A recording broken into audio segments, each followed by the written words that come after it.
నేను మీ వెనురేజిటీ ఛానల్కి స్వాగతం. ఈరోజు మనం ధనుర్మాస వ్రతంలో 18వ అవసరం దాని భావం గురించి తెలుసుకోబోతున్నాం. శ్రీమతే రామానుజాయ నమః.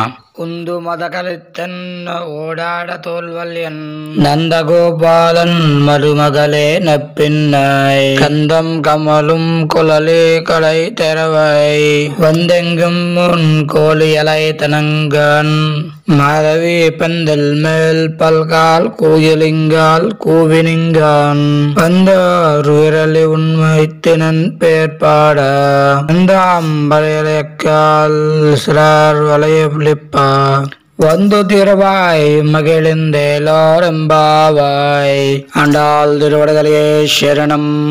ఏనుగులతో పోరాడగలిగిన వాడు, మదము స్రవించుచున్న ఏనుగు వంటి బలము కలవాడు, యుద్ధములో శత్రువును చూచి వెనిగంజి వేయని భుజబలము కలవాడును అగు నందగోపుని కోడల పరిమళ గురుముచున్న కేశపాదము కలదాన ఓ నీలాదేవి తలుపు కొడియ తీయుము. కోళ్ళు అంతటను చేరి అరుచుచున్నవి.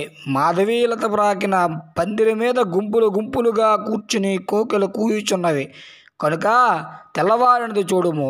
బంతి చేతితో పట్టుకుని దాన మా భావగుణములను కీర్తిచున్నటకు వచ్చుచున్నాము.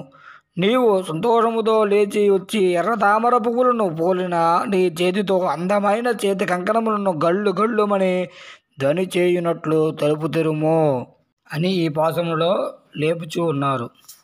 జై శ్రీమన్నారాయణ. ఈ వీడియో కానీ మీకు నచ్చినట్లయితే లైక్ చేయండి, షేర్ చేయండి, కామెంట్ చేయండి, సబ్స్క్రైబ్ చేయండి.